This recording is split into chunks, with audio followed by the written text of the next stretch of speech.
Very good afternoon to all of you.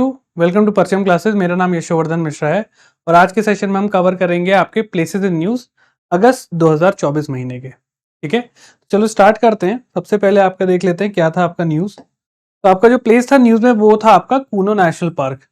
देखिए ये सारी चीज़ें ना, इसमें बहुत सारे ऐसे प्लेसेस हैं जो हम ना अपने डेली करंट अफेयर्स में भी कवर करते हैं। तो वो जो सेशन देख रहे हैं बच्चे, उनके लिए हो जाएगा ये रिवीजन सेशन। ऑलराइट, तो यहाँ पे आप देखिए कूनो नेशनल पार्क। तो ये देखिए न्यूज़ में क्या था और हमारा अप्रोच क्या है। हमारा अप्रोच है, पहले मैं आपको कॉन्टेक्स्ट बताऊंगा कि ये प्लेस न्यूज़ में क्यों था और उसके बाद हम उसको मैप पे देखेंगे और उससे रिलेटेड जो भी इंपॉर्टेंट फैक्ट्स हैं उसको हम पॉइंट वाइज याद करेंगे। ठीक है, तो यहाँ पे एक चीता था, ठीक है, जिसका नाम था पवन। ऑलराइट, जिसको साउथ अफ्रीका से लाया गया था, नामीबिया से, राइट, और जो कि जिसकी डेथ हो चुकी है। It marks the 8th fatality among the 20 चीता बॉट टू इंडिया। मतलब 20 चीता जो ले आए थे उसमें से 8 मर चुके हैं।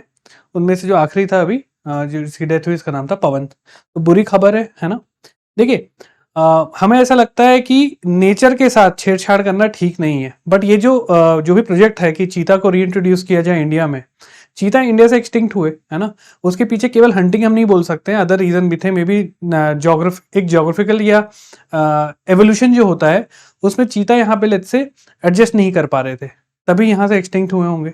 अब आप वापस उसको यहाँ पे लेके आए पहले। और देखिए इसके पीछे पॉलिटिकल एंगल भी है। पहले जो जगह है कूनो नेशनल पार्क, इसको एशियाटिक लायन को, गिर नेशनल पार्क से एशियाटिक लायन को लाने की बात थी, बट वहां पे बोल दिया कि भाई हमारा तो टूरिज्म खराब हो जाएगा, हम नहीं आने देंगे। तो उन्होंने बोला कुछ तो कर रही है, तो चीता को लेके आया जाए। तो अब देखिए उस वजह से यहाँ पे न्यूज भी आ रही है, बहुत सारी डेथ्स हो रही हैं, राइट।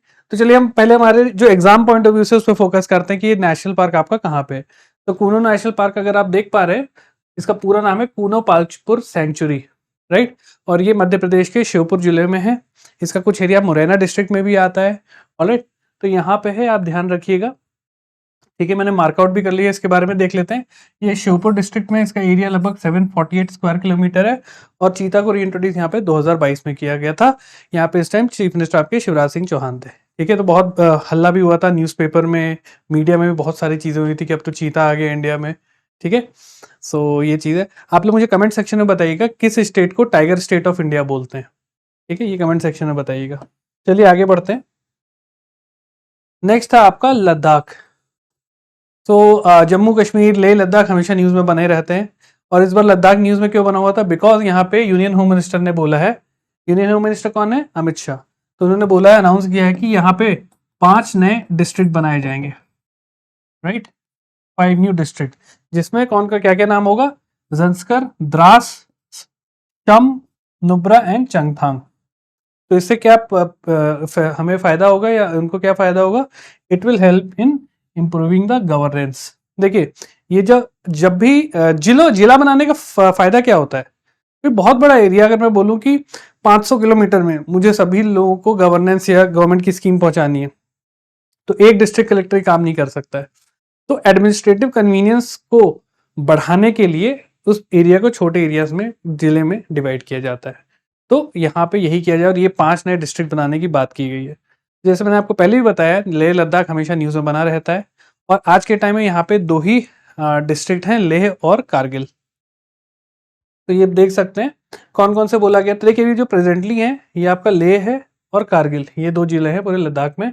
तो जंस्कर, शाम, चंगथांग, नुब्रा और द्रास, राइट। तो इसे बनाने की बात कही गई है, नए 5 जो जिले हैं। अब ये इधर आइए, थोड़ा सा देखिए यहाँ पे इस मैप को, राइट। तो अगर आप देख सकते हैं ये आपका कारगिल है, ठीक है, और ये लद्दाख है। यहाँ पे 1-2 नाम आपको जो और याद करने हैं वो ध्यान रखिएगा। ये देखिए यहाँ पे है गलवान वैली, ये जो पॉइंट है जिसे बोलते हैं गलवान वैली। यहाँ पे कुछ टाइम पहले 2020 और 21 के अराउंड हमारे जवान और चाइनीज जो सोल्जर्स हैं उनकी लड़ाई में काफ़ी ज़्यादा यहाँ पे डेथ्स हुई थी, और जो कि इंडिया चाइना वॉर को भी बढ़ावा देने की वो सिचुएशन बन गई थी। ठीक है, और यहाँ पे एक पॉइंट है दौलत बेग ओल्डी, ये भी नाम याद रखिएगा। ठीक है, यहाँ पे काफ़ी सबसे ऊंचाई पे लैंडिंग हेलीकॉप्टर लैंडिंग साइट बनी है ये याद रखिएगा। यहाँ पे एक लेक है पैंगोंग सो लेक, ये आप देख रहे हैं, ये जो इंडिया और चाइना दोनों में है पैंगोंग से लेक। ये भी आज न्यूज़ में इसको आगे कवर करेंगे। ठीक है, चलिए। तो लद्दाख क्या है? बेसिकली आपका यूनियन टेरिटरी है ना। आर्टिकल 370 जब हटाया गया था तो लद्दाख और आपका Jammu and Kashmir 2 union territories बनाई गई थी। इसके नॉर्थ में यहाँ पे काराकोरम रेंजेस हैं, ठीक, याद रखिए, और साउथ में इसके हिमालयन रेंजेस है। यहाँ पे प्रीडोमिनेंटली बुद्धिज्म काफी ज्यादा फॉलो होता है, मेजोरिटी लोग बुद्धिज्म फॉलो करते हैं। यहाँ पे पेंगोंग लेक, नुब्रा वैली, ये काफी इंपॉर्टेंट टूरिस्ट डेस्टिनेशन है। तो ये कुछ इंपॉर्टेंट फैक्ट्स हैं लद्दाख के बारे में और उसके आसपास जो इंपॉर्टेंट प्लेसेस हैं। ठीक है, चलिए।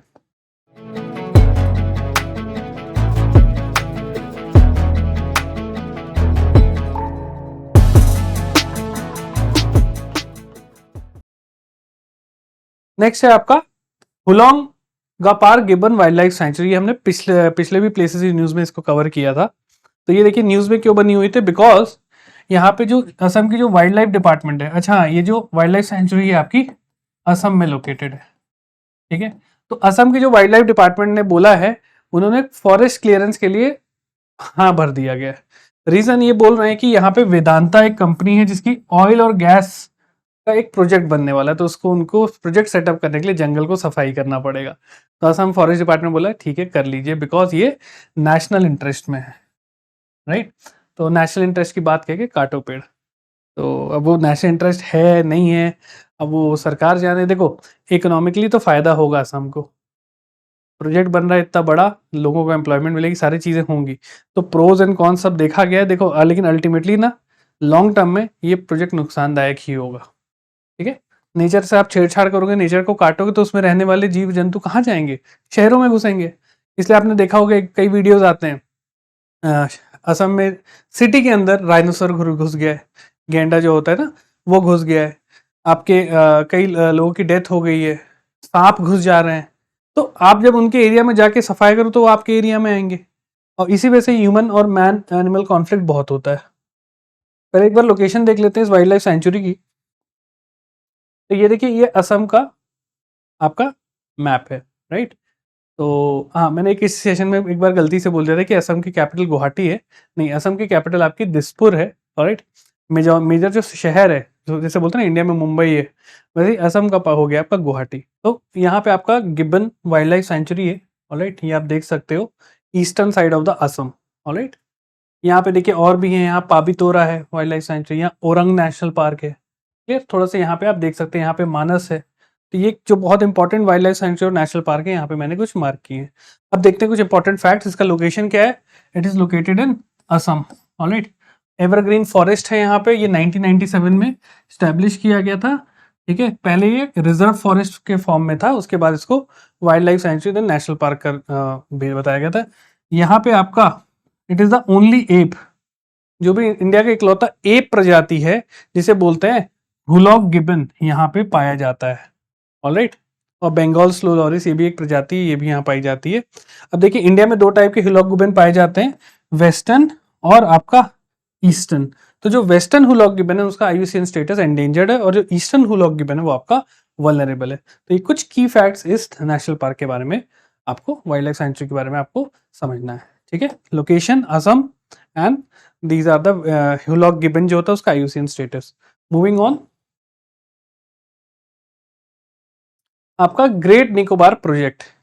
सो what is this great Nicobar project? तो बेसिकली लगभग 72,000 करोड़ का ग्रेट निकोबार प्रोजेक्ट बनाया जा रहा है, जिसमें आपके पोर्ट होंगे, एयरपोर्ट होंगे, alright. And this will not displace the indigenous Shompen tribes, and जो वहां पे अदर जो ट्राइब्स है उनको डिस्प्लेस करने की जरूरत नहीं पड़ेगी, ऐसा बोलते हैं हमारे जो एनवायरमेंट मिनिस्टर हैं भूपेंद्र यादव जी। ठीक है, अभी कितनी बात तक ये सही होगी, कितना प्रैक्टिकल होगा, वो तो इम्प्लीमेंट होने के बाद ही पता चलेगा। ठीक है, तो यहाँ पे 72,000 करोड़ का प्रोजेक्ट बन रहा है। तो अब हमारे लिए इंपॉर्टेंट क्या हो जाता है, ग्रेट निकोबार आइलैंड। पहले तो समझो अंडमान निकोबार आइलैंड कहाँ पे है। आप ये मैप देखिए, ठीक है, ये लेट्स से ये इंडिया का कोस्ट है ना, यहाँ पे श्रीलंका है। अब इधर आएंगे ना तो आपको ये पूरा अंडमान आइलैंड्स मिलेंगे। ऊपर का ये देखिए, ये अंडमान आइलैंड है, और ये नीचे आपके निकोबार आइलैंड है। निकोबार आइलैंड का भी जो सबसे साउथ आइलैंड है वो है आपका ग्रेट निकोबार, ऑलराइट। तो इसको जब जूम करोगे आप तो आपको ये दिखेगा। ग्रेट निकोबार आइलैंड में आपका एक कैम्बल बे नेशनल पार्क है। ये सब याद रखिएगा, पूछा जाता है मैच द फॉलोइंग में आपसे। तो कैम्बल नेशनल पार्क है यहाँ पे आपका, गैलीथिया बे नेशनल पार्क है। ऑलराइट, ये दो इंपॉर्टेंट चीजें ये याद रखिएगा। यहाँ पे आपका इंटरनेशनल एयरपोर्ट और ये सारी चीजें बन रही हैं। ठीक है, तो ये दो national park great Nicobar island पे हैं। रिमेंबर दिस थिंग, ये आपसे पूछा जा सकता है। तो जैसे मैंने आपको बताया, इसका जो लोकेशन है, it is the southern most island of Andaman Nicobar island. और इसकी स्ट्रेटेजिक इंपॉर्टेंस भी है बिकॉज ये मलाका स्ट्रेट के पास बहुत करीब है, और Malacca strait international maritime trade के लिए वेरी वेरी इंपॉर्टेंट है। एक तरह से पूरा इंडियन ओशन को वो आपके पैसिफिक ओशन से कनेक्ट करती है। राइट, तो ये चीज याद रखिएगा, very important trade route. Then यहाँ पे इंडिजीनियस ट्राइब पाई जाती है। इंडिजीनियस मतलब यहीं की ओरिजिनल ट्राइब यहीं पे रहते थे, यहीं पे इनका जन्म हुआ और सारी चीजें यहीं पे की है। ये आउटसाइड वर्ल्ड से अनटच्ड है, इन्हें नहीं पता कि भाई नेटफ्लिक्स या ये सब चीजें होती हैं। ठीक है, तो यहाँ पे निकोबारीज और शॉम्पेन ट्राइब ये पाई जाती है।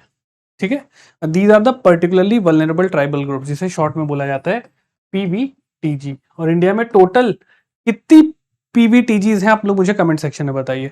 How many PVTGs are there in India. चलो, नेक्स्ट है आपका Atacama desert. So Atacama desert news में क्यों था? बिकॉज यहाँ पे लिथियम माइनिंग से क्या हो रहा है, देखिए अभी मैं आपको समझाऊंगा कि लिथियम माइनिंग क्यों की जा रही है। आप लोग डेली यूज में लिथियम का उपयोग करते हैं, और ये कहाँ करते हैं मैं आपको समझाऊंगा। तो यहाँ पे क्या हो रहा है, लिथियम माइनिंग की वजह से जो अटकामा में सॉल्ट फ्लैट्स हैं वो सिंक कर रहे हैं, छोटी हो रही हैं जो सॉल्ट फ्लैट्स हैं। तो देखिए लिथियम, आपने वर्ड सुना होगा लिथियम आयन बैटरी, ये जो मोबाइल के अंदर बैटरीज रहती हैं, आपके आजकल जो इलेक्ट्रिक ई व्हीकल्स आ रहे हैं उनकी जो बैटरीज हैं सब लिथियम से बनती हैं। और साउथ अमेरिका में, ठीक है, बोलीविया और उसके आसपास एरिया में काफ़ी ज़्यादा लिथियम पाया जाता है। तो जब से ये इलेक्ट्रिक व्हीकल्स, इलेक्ट्रिक आपके ट्रांसपोर्टेशन इनकी बढ़त, मतलब इनका जो क्रेज है बढ़ा है, वहाँ पे एक्सेसिव माइनिंग हो रही है। और जब एक्सेसिव माइनिंग होती है नेचर डिस्टर्ब होगी, और यही हो रहा है जो अटकामा डेजर्ट में जो सॉल्ट पैन्स है वो श्रिंक कर रहे हैं। ठीक है, अटकामा डेजर्ट के बारे में देख लेते हैं। तो ये देखिए यहाँ पे आपका अटकामा डेजर्ट है। मेजॉरिटी पार्ट आपका चिली में आता है, बोलीविया में आता है और अर्जेंटीना में आता है। और अगर आप देखें तो ये जो ट्राइंगल बन रहा है ना, तो यहाँ पे काफी ज्यादा लिथियम पाया जाता है। Bolivia, Argentina, parts of Chile, है ना। तो एक लिथियम ट्राइंगल करके टर्मिनोलॉजी बनाई गई है। लिथियम जहाँ पे बहुत ज्यादा पाया जाता है वहाँ पे एक्सट्रैक्शन जो हो रही है। कुछ फैक्ट देख लेते हैं। जो लोकेशन क्या है इसका, it is located in northern Chile along the Pacific coast. ठीक है, तो आप देख सकते हैं जो अटकामा डेजर्ट का स्पैन है ये नॉर्दर्न चिली में। अच्छा, एक इंटरेस्टिंग फैक्ट मैं आपको यहाँ पे दिखाता हूँ। तभी आप चिली जो देश है उस पर फोकस करिए। देख रहे हो यहां से स्टार्ट हो रहा है, होते होते होते ये इतना, लगभग ये देखो कितना ज्यादा लैटिट्यूडनल इसका एक्सटेंट है। राइट, तो काफी दूर तक फैला हुआ है लैट, इस वजह से यहाँ पे नीचे तो आपका टेम्परेट टाइप वेदर है, ऊपर जाएंगे ना तो धीरे धीरे नीचे ट्रॉपिकल भी टच करता है। ठीक है, तो इसके बारे में देख लीजिएगा। जो अटकामा डेजर्ट है it is the driest desert in the world, Atacama in Chile. ठीक है, it is the driest desert, और यहाँ पे जो रेनफॉल होती है it is less than 1 mm of rainfall. 1 mm rainfall जो होती है साल भर में, उससे भी कम रेनफॉल यहाँ पे होती है।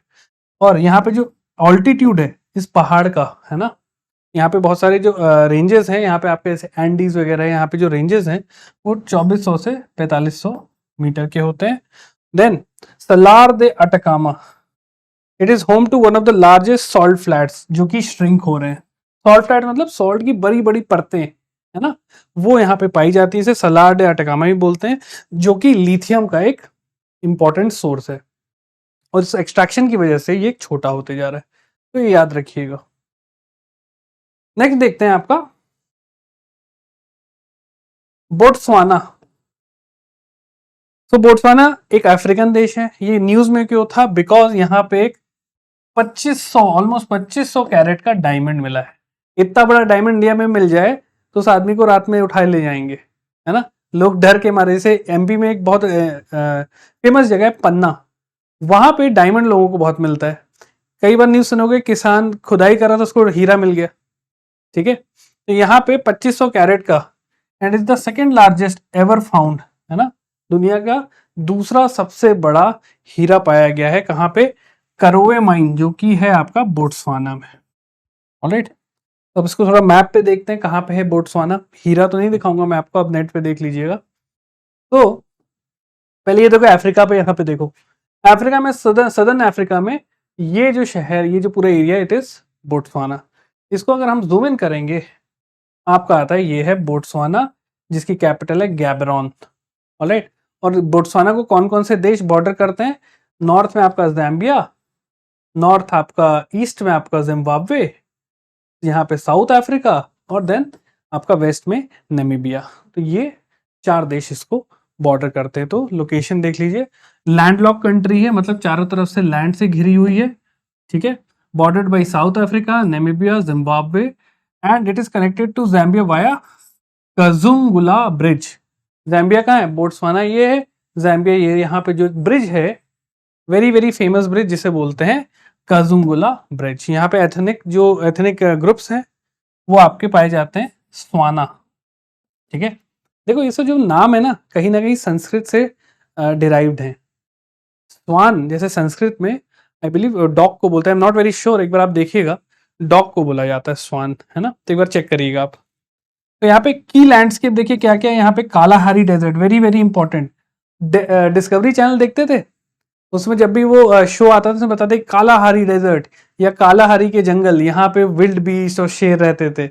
ये वर्ड बहुत बार यूज होता है ना? फिर यहाँ पे ओकावंगो डेल्टा है, तो ये काफी ज्यादा फेमस टूरिस्ट डेस्टिनेशन भी है, और नेचुरली बहुत ज्यादा ब्लेस्ड है ये एरिया। ये याद रखिएगा क्या क्या, कौन कौन सी नेबरिंग कंट्रीज है, इसकी कैपिटल क्या है। ठीक है, तो ये कुछ चीजें आपको याद रखनी है। Next we have the South China Sea. South China Sea आपको ऑलमोस्ट हर महीने न्यूज में मिलेगा। ठीक है, रीजन बीइंग चाइना का यहाँ पे दादागिरी चल रही है, और यहाँ पे मैंने आपको पहले भी कई सेशन में बताया कि यहाँ पे बहुत सारे देश हैं जिनका एक्सक्लूसिव इकोनॉमिक जोन एक दूसरे से ओवरलैप होता है, और चाइना का भी होता है। चाइना बोलता है मेरा ही है, तुम लोगों का कुछ नहीं, क्योंकि देश भी छोटे छोटे हैं, आपका मलेशिया, फिलीपींस, और चाइना इतना बड़ा, तो उसकी वहां पे गुंडागर्दी चलती है। और इस वजह से क्या हो रहा है recently, tension in the South China Sea, because यहाँ पे क्या हो रहा है, चाइना बोलता है कि मेरी ही सारी चीजें हैं। China is saying that, claiming it's territorial claims everywhere, और यहाँ पे मिलिट्री एक्शंस कर रहा है, जिसकी वजह से इंटरनेशनल ट्रेड इफेक्ट हो रहा है। ठीक है, जब मलाका स्ट्रेट है ना, जब इंडियन ओशन से आप पैसिफिक ओशन जाते हो तो आपको साउथ चाइना सी भी कनेक्ट होता है। तो चाइना बोलता है ये मेरा एरिया है, मैं यहाँ पे दादागिरी करूंगा, मैं यहाँ पे शिप्स पे लगाऊंगा टैक्स। ठीक, तो एक बार समझते हैं लोकेशन जरा इसकी, और ये किस बात की दादागिरी है। ये देखो यहाँ पे, जो देखो यहाँ पे चाइना है, ठीक है, ये वियतनाम है, ऑलराइट, ये मलेशिया है। ठीक है, ये देखो मलेशियन आइलैंड्स। अगर आप ये देख पा रहे हो, 9 एक रेड लाइन्स है, इसे बोलते हैं 9 dash line, 9 dash lines. China बोलता है कि इसके अंदर जो भी चीज है, जो भी एरिया रहा वो मेरा है। वियतनाम बोलता है भाई मेरा है ना, क्योंकि इसके एक्सक्लूसिव इकोनॉमिक जोन का पार्ट है। यहाँ से फिलीपींस बोलता है ये मेरा है। ठीक, तो इस वजह से यहाँ पे लड़ाइयाँ चल रही हैं। और ये देखो, ये बहुत इंपॉर्टेंट रूट हो जाता है, बिकॉज ये अल्टीमेटली पैसिफिक ओशन से जुड़ता है। ठीक है, तो इंटरनेशनल ट्रेड के लिए, कंट्रोल करने के लिए काफी स्ट्रेटेजिक पॉइंट हो जाता है। अब यहाँ पे कुछ इंपॉर्टेंट आइलैंड्स हैं, आप लोग ये याद रखिएगा, जैसे स्प्रैटली आइलैंड्स है ना, ये पैरासिल आइलैंड, ये कुछ नाम याद रखिएगा जो एग्जाम में आपसे कई बार पूछा जाता है। क्लियर? देखिए कुछ की फैक्ट्स हैं। Global maritime trade South China Sea. देखो कोई भी आके दादागिरी तब तक नहीं करेगा जब तक उसको कोई इकोनॉमिक बेनिफिट नहीं होगा। अगर वहां कुछ पैसे नहीं मिले ना, कोई आके दादागिरी नहीं करेगा। लेकिन जब उसको पता है कि यहाँ पे अगर मैं कंट्रोल कर लूँ, अपना पावर दिखा लूँ, तो मुझे यहाँ से पैसे मिलेंगे। ठीक है, चाइना ये कर रहा है, right. So it is the, यहाँ से लगभग वर्ल्ड का जो 40% पेट्रोलियम प्रोडक्ट्स का ट्रेड है, इसी रास्ते से होता है। मिडिल ईस्ट से पूरा तेल निकलता है और जाता है कहाँ, यूएस, है ना, South East Asia, then further into Europe. ये चीज याद रखिएगा। Then next we have important place called Shiveluch volcano. ये एक वोल्केनिक इरप्शन अभी रिसेंटली हुआ है जिसका नाम है शिवलुच वोल्केनो, जो कि आपका कहाँ पे, रशिया में है। और ये क्यों इरप्ट हुआ? बिकॉज वहां पे एक 7 मैग्नीट्यूड का अर्थक्वेक आया था, जिसकी वजह से ये आपका वोल्केनिक इरप्शन हुआ है। एक चीज याद रखिएगा, अर्थक्वेक से वोल्केनिज्म होता है and vice versa also. Volcanism से भी अर्थक्वेक वेव्स, अर्थक्वेक ट्रेमर्स होते हैं। ठीक है, जब हम ज्योग्राफी में पढ़ते हैं ना, ये सारी चीजें हम इनको कवर करते हैं। वहां पे मैंने आपको बताया भी था volcanism, types of volcano, earthquake कैसे इससे इंटरेक्टेड है, रिलेटेड है ना। तो देख लेते हैं कहाँ पे हुआ, रशिया में। पहले तो आप यहाँ पे ध्यान दो, मैं एक बार पेन कलर चेंज कर लेता हूँ, आपको क्लियर दिखेगा। So this is let's say Russia. Okay, Russia में अगर आप देख पा रहे हो, ये एक ऐसा पेनिनसुला बाहर निकला है जिसे हम बोलते हैं कमचटका पेनिनसुला। ठीक है, ये देखो रशिया है और यहाँ से ये आपका यूएसए का अलास्का है, लगे हुए हैं। यहाँ पे बेरिंग सी है, बेरिंग स्ट्रेट, ये डिवाइड करती है आपका एशिया और ऑलमोस्ट नॉर्थ अमेरिका को। ठीक है, तो ये चीज है। इस पेनिनसुला को अगर हम जूम इन करेंगे तो ये है आपका वो पेनिनसुला। और यहाँ पे आपका जो ये देखिए, यहाँ पे आपका ये शिवेलुच वोल्केनो है जो कि इरप्ट हुआ था। तो कमचटका पेनिनसुला ऑफ रशिया यहाँ पे लोकेटेड है और ये रिसेंटली इरप्ट हुआ था, तो ये आपको ध्यान रखना है। ठीक है, शिवेलुच वोल्केनो, शिव शिव गुस्सैल होते हैं, है ना, तो ये याद रखिएगा। चलिए अगला है आपका न्यू रामसर साइट्स इंडिया में ऐड हुई हैं। तो कौन कौन सी हैं वो ध्यान रखिएगा। नंदजरायन बर्ड सेंचुरी 1, दूसरा है काजू वैली बर्ड सेंचुरी, ये दोनों तमिलनाडु में है। और तीसरा जो तवा रिजर्वायर है, तवा डैम है मध्य प्रदेश का, वो 3 ऐड की गई हैं इंडिया की रामसर साइट्स में, जो कि अब टोटल रामसर साइट्स कितनी हो गई हैं 85। ये नंबर याद रखना, पूछा जा सकता है आपके एग्जाम में डायरेक्टली, इंडिया में कितनी रामसर साइट्स हैं। अब इनका लोकेशन देख लेते हैं। तो 2 तो आपकी तमिलनाडु में, तो ये दोनों आपकी तमिलनाडु में, दिस इज तमिलनाडु बॉर्डर, है ना। यहाँ पे आपका नंजरायन आपका बर्ड सेंचुरी है, Nanjarayan turn tank bird sanctuary, और ये आपका तमिलनाडु ही है। और यहाँ पे अगर आप देखोगे eastern coast Bay of Bengal से लगा हुआ आपका कल्लू वैली बर्ड सेंचुरी है। ठीक है, अब आइए तवा रिजर्वायर कहाँ पे, तवा रिजर्वायर आपका है मध्य प्रदेश में। यहाँ पे अगर आप देख सकते हो, ये आपकी नर्मदा रिवर बह रही है। ठीक है, और ये गल्फ ऑफ कैम्बे में आके गिर रही है। तो यहाँ पे आपका तवा डैम बना हुआ है तवा रिवर के ऊपर। तवा रिवर यहाँ से देखो, ये है, ये नर्मदा रिवर की ट्रिब्यूटरी है, ऐसे जाके नर्मदा रिवर से जुड़ रही है, उसकी ट्रिब्यूटरी यहाँ पे डैम बनाया गया और उसको रिसेंटली रामसर साइट में जोड़ा गया है। ये मैप याद रखना। आगे एक और न्यूज है इससे रिलेटेड, ओमकारेश्वर, है ना, इससे रिलेटेड भी न्यूज थी, इसको भी अभी हम ध्यान में देंगे। चलो next in news was Panama canal. देखो 2 सबसे बड़े इंपॉर्टेंट कैनाल्स हैं पूरे वर्ल्ड में, एक है पनामा कैनाल और दूसरा है स्विस कैनाल। ठीक है, पनामा कैनाल में रिसेंटली क्या हुआ है, crucial, it is a crucial shipping route. ठीक है, जो कि अटलांटिक ओशन और पैसिफिक ओशन को कनेक्ट करता है। और यहाँ पे क्लाइमेट चेंज की वजह से काफी ज्यादा खतरा हो रहा है, क्योंकि यहाँ इसके आसपास लोग भी रहते हैं। तो उन लोग क्लाइमेट चेंज की वजह से, सी लेवल राइज की वजह से यहाँ पे लोगों को डिस्प्लेस होना पड़ रहा है, मूव करना पड़ रहा है। तो पनामा कैनाल इस वजह से न्यूज में था, इसको एक बार देख लेते हैं मैप में। तो यहाँ पे फोकस करें आप लोग, ये आपका नॉर्थ अमेरिका है, ये आपका साउथ अमेरिका है। ये जहां से जुड़ रहा है, यहाँ पे एक पतली वाटर बॉडी है, जो कि यहाँ पे आपका पैसिफिक ओशन है और ये आपका अटलांटिक ओशन है। इन दोनों को ये जोड़ रहा है, ये है आपका Panama canal, very very important. ठीक है, तो इसका लोकेशन कहाँ है, it is located in the मतलब mid of Atlantic and Pacific Ocean through isthmus of Panama. देखो इस्थमस क्या होता है, basically a land connecting land mass connecting two water bodies, connecting two water bodies। ठीक है, वो होता है इस्थमस। यहां वर्ड याद रखिएगा, isthmus, and second one is straight. Straight क्या करता है, 2 लैंड मास को, जैसे लैंड है, इसके बीच में पतली वाटर चैनल है ना, तो ये 2 वाटर बॉडीज को जोड़ता है और साथ में दो लैंडमास को डिवाइड करता है। ठीक है, इस्थमस क्या होता है, दो वाटर बॉडी को कनेक्ट करता है। ऑलराइट, तो इसे इस्थमस बोला जाता है। क्लियर, चलिए, और ये इसके बारे में कुछ और फैक्ट भी यहाँ पे देख लीजिएगा।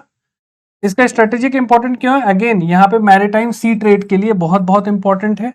देन इसका कंस्ट्रक्शन 1914 में कंप्लीट हुआ था बाय यूनाइटेड स्टेट्स, और इसी के 5 साल बाद 1919 में आपकी वर्ल्ड वॉर 1 स्टार्ट हुई थी।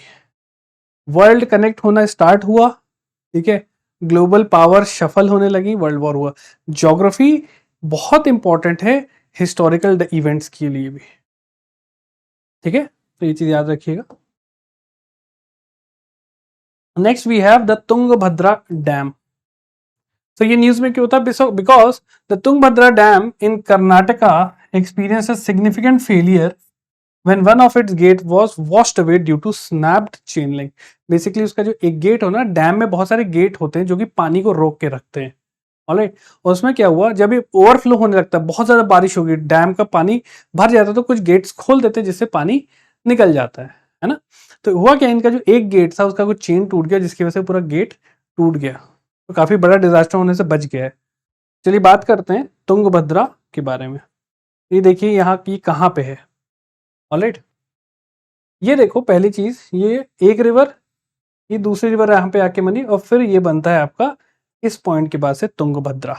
तुंगभद्रा बेसिकली जो रिवर है वो तुंगा रिवर और भद्रा रिवर, ये दोनों जाके मिलती हैं, फिर वहां से तुंगभद्रा रिवर बनता है, और उसके ऊपर यहाँ पे ये है तुंगभद्रा डैम।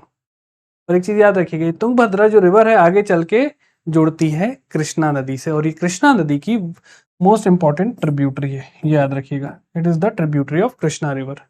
तो ये ओरिजिन कहाँ से होती है, it formed at the confluence of Tunga river and Bhadra river, जो कि आपकी वेस्टर्न घाट से ओरिजिनेट होती है।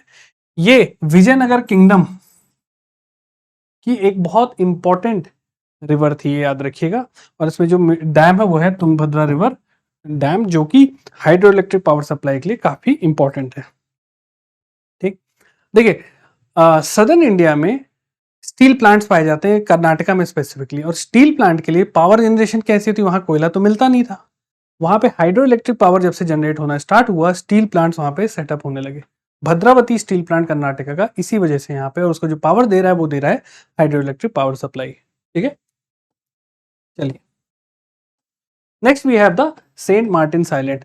रिसेंटली बांग्लादेश में आपको पता है पॉलिटिकल टर्मोइल हुआ, वहां पे की जो प्राइम मिनिस्टर थी उनको देश छोड़ के जाना पड़ा, और वहां पे नई सरकार बनी, और इसी बीच सेंट मार्टिन आइलैंड को इन्होंने ये पॉलिटिकल टर्मोइल ने फेमस कर दिया। ठीक है, ये इसी पॉलिटिकल टर्मोइल के अराउंड इस प्लेस का काफी ज्यादा न्यूज आ रहा था। तो चलो ये देखते हैं ये प्लेस, ये आइलैंड है कहाँ। तो ये आपका, ये आप देख पा रहे हो, ये वेस्ट बंगाल है, जस्ट अ मिनट, ये आपका वेस्ट बंगाल है ना, फिर आपका बांग्लादेश आ रहा है, और फिर आपका मणिपुर, अगेन इंडिया का पार्ट, फिर आपका म्यांमार। देखिए अगर आप देखोगे यहाँ पे बांग्लादेश, ये बांग्लादेश का ये बॉर्डर है, और फिर यहाँ से ये म्यांमार चालू हो जाता है। यहाँ पे आपका एक आइलैंड है जिसे बोलते हैं सेंट मार्टिन आइलैंड। ठीक है, तो ये नियर म्यांमार है, जियोपॉलिटिकल सिग्निफिकेंस बहुत ज्यादा है, और इस एरिया का यूएस ने भी और चाइना ने दोनों ने अटेंशन देखा था कि इंडिया पे नजर रखने के लिए ये आइलैंड बहुत अच्छा है। बांग्लादेश से दोस्ती कर लो या म्यांमार से दोस्ती कर लो, यहाँ पे आके अपना बेस बना लो, इंडिया पे भी नजर रह लेगी। चाइना बोलती नहीं, ये तो मैं यहाँ पे अपना बेस बनाऊंगी, मैं इंडिया को और यूएस को नहीं आने दूंगी यहाँ पे। तो जियोपॉलिटिकली बहुत इंपॉर्टेंट साइट हो जाता है। सेकेंडली रोहिंग्यास है ना, रोहिंग्या क्राइसिस में बहुत ज्यादा यहाँ से म्यांमार से जो रेफ्यूजीज थे रोहिंग्यास, वो आके यहाँ पे आपके शिफ्ट हुए थे, यहाँ पे आके बसे थे, राइट। तो ये चीज काफी इंपॉर्टेंट है।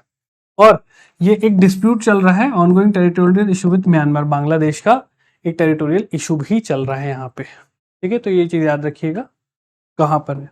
ऑलराइट, मूविंग ऑन, नेक्स्ट है आपका Omkareshwar floating solar park Madhya Pradesh. तो रिसेंटली एमपी के जो चीफ मिनिस्टर है मोहन यादव जी ने इसको इनॉग्रेट किया। सो ये नया एक फ्लोटिंग सोलर पावर प्लांट बनाया है, किसने बनाया है, SJVN ग्रीन एनर्जी लिमिटेड ने। ठीक है, ये 90 मेगावाट का प्लांट है ऑन ओमकारेश्वर, राइट। जो कि मध्य प्रदेश के खंडवा डिस्ट्रिक्ट में, ठीक है।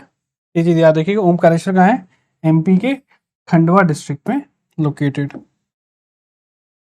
Here is the Khandwa district. चलो एक बार देख लेते हैं। तो ये जैसे मैं आपको क्या बताया, यहाँ पे आपका ओमकारेश्वर है, ठीक है, ये आपका ओमकारेश्वर है। ये नर्मदा नदी के तट पर बसा हुआ एक छोटा सा आपका रिलीजियसली काफी इंपॉर्टेंट लोकेशन है और एमपी के खंडवा डिस्ट्रिक्ट में आता है, ठीक है। इसके बारे में कुछ हम फैक्ट्स जान लेते हैं। तो it is a sacred island. देखिए इसको सेक्रेड क्यों बोल रहे हैं, बिकॉज नर्मदा रिवर के तट पे है और ये 12 ज्योतिर्लिंग जो है उनमें से एक आपका ओमकारेश्वर ज्योतिर्लिंग भी आता है। तो रिलीजियसली बहुत इंपॉर्टेंट है, कई लोग यहाँ दर्शन करने आते हैं, यहाँ पे टूरिस्ट भी बहुत सारे जाते हैं। और ये जो आइलैंड का शेप है, ये ऑल हिंदू में जो ओम लिखा जाता है ना, ऐसा, I am not very sure कि ऐसे ही बनता है ना। तो इस शेप में पूरा आइलैंड है। कई लोग ऑफेंड ना हो, मैं मिटा देता हूँ, है ना, बट ये ऐसा है, बना हुआ है, इस शेप में है। ऑलराइट, तो रिलीजियस इंपॉर्टेंस बहुत बड़ा है इसका। यहाँ पे हमारे जो लोग दर्शन करने, शिव जी के दर्शन करने के लिए बहुत लोग जाते हैं और टूरिज्म इकोनॉमी है यहाँ की, ठीक है। पूरे देश भर से लोग यहाँ पे शिव आराधना करने के लिए जाते हैं। 12 ज्योतिर्लिंगों में से एक ज्योतिर्लिंग है यहाँ पे, ठीक है। ओमकारेश्वर है नर्मदा के तट पे, तो ये चीज याद रखिएगा। नर्मदा नदी सेंट्रल इंडिया के लिए बहुत बड़ा वरदान भी है और इस वजह से नर्मदा बचाओ आंदोलन भी, एक आप जानते होंगे बहुत फेमस पर्सनालिटी मेधा पटकर, वो इसको पूरा चला रही हैं। और नर्मदा के आसपास भी बहुत सारे प्रोजेक्ट्स भी हो रहे हैं जिससे उसके रिवर क्वालिटी इन चीज़ों में भी डैमेज हो, तो उसको पूरा कंजर्व करने के लिए अलग अलग टाइप की प्रोग्राम्स बनाए। जैसे बीच में एक चला था नर्मदा सेवा यात्रा, या पेड़ लगाना था पूरा नर्मदा के तट पे। तो गवर्नमेंट कुछ कुछ करते रहती है रिवर कंजर्वेशन के लिए हिसाब से, ठीक है। चलिए नेक्स्ट है आपका पैंगोंग लेक। जैसे मैंने आपको समझाया, पैंगोंग लेक न्यूज में क्यों था, बिकॉज रिसेंटली चाइना ने यहाँ पे 400 मीटर का ब्रिज बना दिया जो कि क्या कनेक्ट कर रहा है, लाइन ऑफ एक्चुअल कंट्रोल के पास उन्होंने ब्रिज बना दिया लद्दाख में, जिससे जो चाइनीज ट्रूप्स हैं वो फटाफट आपके north and south bank of Pangong lake के बीच में मूव कर सकते हैं, ठीक है। तो चाइना, अगेन देखिए हर कंट्री का एक स्ट्रेटेजिक मैप होता है, एक एक्शन फोर्स रहता है, एक टास्क फोर्स रहती है जो इन चीजों को प्लान आउट करती है ताकि हम अपने देश की इंटरनल सिक्योरिटी को मजबूत कर सकें, बॉर्डर सिक्योरिटी को मजबूत कर सके और दूसरे देश के ऊपर हमारा प्रेशर रहे, ना कि उनका प्रेशर है। तो चाइना थोड़ा ऑफेंसिव मोड में रहता है, हम इंडियंस थोड़े डिफेंसिव रहते हैं, क्योंकि हमारे यहाँ महात्मा गांधी जैसे महापुरुष थे जिन्होंने बोला था कि ट्रुथ एंड नॉन वायलेंस, ठीक है। पहले किसी को परेशान नहीं करेंगे, अगर वो परेशान करेगा तो हम बहुत भारी पड़ सकते हैं उसके ऊपर। और देखो आज के टाइम में ना कोई सुपर पावर नहीं, ऑलमोस्ट सब देश सुपर पावर बन चुके हैं। यूक्रेन जैसा देश रशिया को 2-3 सालों से परेशान किया हुआ है, कुछ नहीं कर पा रहा, क्योंकि अब लड़ाई 1-on-1 नहीं होती है, लड़ाई होती है कि भाई ग्रुप्स में। यूक्रेन के साथ है पूरा नाटो, रशिया के साथ चाइना वगैरह है, ठीक है। तो अब वो एक दो कंट्रीज के बीच की लड़ाई नहीं है, वो फिर वर्ल्ड वॉर टाइप सिचुएशन बन जाती है। इधर इसराइल और जो आपका ईरान की चल रही है इश्यूज, ठीक है, स्टार्ट हुई थी इसराइल पैलेस्टाइन, अरब प्रो अरब वाले ईरान जुड़ गए, प्रो इसराइल वाले यूएस जुड़ गए, तो वो नेवर एंडिंग चीज है, ठीक है। तो इसलिए अब नहीं बोल सकते कि चाइना बहुत मजबूत है या रशिया बहुत मजबूत, इंडिया भी बहुत ज्यादा मजबूत हो चुका है, ठीक है। चलिए देख लेते हैं। तो यहाँ पे ध्यान रखिएगा, ये जो आप लेक देख रहे हो, ये जो काफी इसकी ऐसे लेंथ है, कुछ पार्ट इंडिया में कुछ पार्ट चाइना में है, राइट। तो ये पैंगोंग सो लेक है ना। तो ये चीज याद रखिएगा, इसकी लोकेशन, कुछ फैक्ट्स इसके बारे में देखेंगे, क्योंकि इंडिया और चाइना के अराउंड ये बसी हुई है। इसका जो एलिवेशन है इस जो लेक का, it is one of the highest lake, 4350 metres, 14,200 feet above sea level है। स्ट्रेटेजिक इंपॉर्टेंट, अगेन मैं आपको बताऊं, इंडिया और चाइना के बीच में जो टेरिटोरियल डिस्प्यूट है उसका बहुत अहम हिस्सा है लद्दाख रीजन में। देन यहाँ की जो इकोसिस्टम है, यहाँ पे बहुत सारी माइग्रेटरी बर्ड्स वगैरह आती हैं, तो again very important biological site, ठीक है, बायोडाइवर्सिटी साइट, ये चीज याद रखिएगा। Again it is a salt water lake है ना, ब्रैकिश वाटर है, रिमेंबर दिस थिंग, ये आपसे पूछा जा सकता है, is it a fresh water lake और a salt water lake. It is a salt water lake, बहुत हाइट पे होने की वजह से इवेपोरेशन, तो सॉल्ट यहाँ पे काफी ज्यादा बसता है। तो ये था आपका जो इंपॉर्टेंट प्लेसेस न्यूज हमको अगस्त महीने में कवर करने थे, राइट। चलिए कुछ क्वेश्चंस देख लेते हैं। Pangong Tso lake recently seen in news is significant because बताइए करेक्ट आंसर क्या होगा? तो the correct answer here is C, it straddles the Indian China border and is a site of territorial dispute, जो कि मैंने आपको समझाया था। Moving on to next question. Question है आपका, Saint Martin's Island strategically located in Bay of Bengal is particularly significant for Bangladesh because it is a major naval base, it is only coral island in Bangladesh, C, it serves as the primary fishing hub in the region, और D, it is a disputed territory between Bangladesh and Myanmar। तो जो सबसे ज़्यादा क्या significant यहाँ point है मैंने आपको बताया था, that is correct answer is B. ये आपका it is the only coral island in Bangladesh, coral reef से ये आइलैंड पूरा बना हुआ है। तो ये ज्यादा, देखिए एक होता है ना चूज द मोस्ट एप्रोप्रिएट, तो इस क्वेश्चन के हिसाब से ये वाला पार्ट ज्यादा होगा। और ये केवल बांग्लादेश और म्यांमार की जो डिस्प्यूटेड टेरिटरी नहीं है, है ना, इसमें और भी इंडिया का भी रोल आ जाता है, ठीक है, चाइना का अलग रहता है यहाँ पे, ठीक। तो इसमें मल्टीपल एंगल्स है, बट मोस्ट रेलिवेंट आपका है it is the only coral island. Moving on to the strategic importance of Panama canals, क्या होगा बताइए? सबसे सिंपल जो मैं आपको बताया, क्या correct answer is A, Atlantic और पैसिफिक ओशन को जोड़ता है, जो कि international travel time, trade travel time को कम करता है, excuse me. Next we have the homework, इसका आंसर आप लोग मुझे कमेंट सेक्शन में बताइए। The Atacama desert often mentioned in environmental studies is noted for, किस लिए अटकामा डेजर्ट जो है वो न्यूज में बना हुआ और क्या उसकी विशेषताएं हैं आपको बताना है, ठीक है। तो आप लोग मुझे कमेंट सेक्शन में बताइएगा। ऑलराइट, आई बिलीव जो भी चीज़ें आपको क्लियरली समझ में आई होंगी, जिसको जो नहीं समझ में आप कमेंट सेक्शन में ज़रूर पूछिएगा, मैं पूरी कोशिश करूंगा आंसर करने की। ऑलराइट, अगले सेशन में मिलता हूं, हम जनवरी 2024 का भी प्लेसेस न्यूज़ कवर करेंगे। ऑलराइट, तो आपसे मैं अगले सेशन में मिलता हूं। Till then have a great day, जय हिंद।